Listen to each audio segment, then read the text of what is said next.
Madame Chantal Deschamps, mairesse de Repentigny, a reçu le prix Jean-Paul Lallier le 8 novembre 2016. Elle est la première femme à recevoir cette haute distinction de l'Ordre des urbanistes du Québec. Cet honneur lui a été remis afin de souligner sa vision, son leadership et l'ensemble des réalisations en urbanisme et en aménagement du territoire.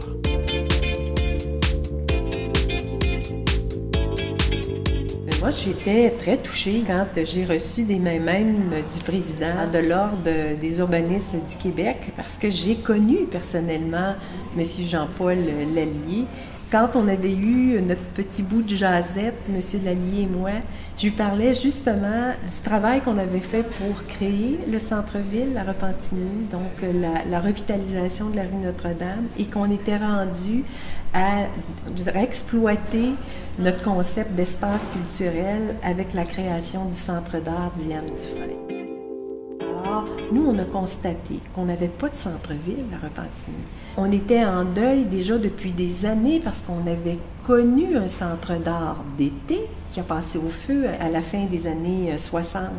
Et c'est tout ça mis ensemble qui faisait en sorte qu'il fallait prendre un virage. Et prendre un virage, c'est la stratégie des petits pas. Il faut l'inscrire, dans le fond, il faut être étapiste, mais il faut l'inscrire dans une vision globale, une vision qui est durable.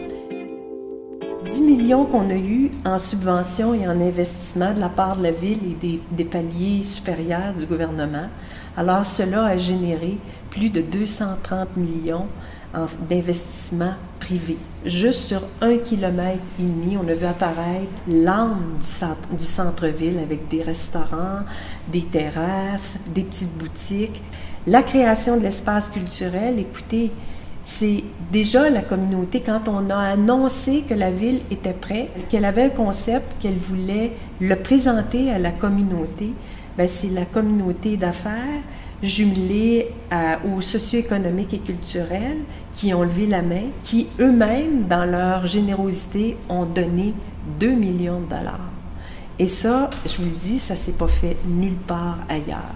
De 1997 à 2015, on inaugurait le Centre d'art Diane Dufresne, qui est la première pierre d'assise à cet espace culturel qui contiendra éventuellement une salle de spectacle, mais des jardins qui vont redonner à la population cet attrait qu'on a connu à une autre époque, mais maintenant qui va être actualisé en fonction des besoins. Alors, on a un territoire extraordinaire, alors ceinturé par 2 cours d'eau majeurs, et c'est pour ça qu'on a vu apparaître le Repentigny-Plage, dans le fond, par un premier espace vert dédié vraiment aux citoyens, mais en bordure du Saint-Laurent. Mais on a vu aussi nos parcs-fenêtres progresser, une île Lebel qui s'est déployée, qui est devenue festive, donc attractive, mais sans perdre ce caractère naturel. Et l'autre parc-fenêtre que nous avons, c'est le parc Rochefort qui est à l'extrémité est.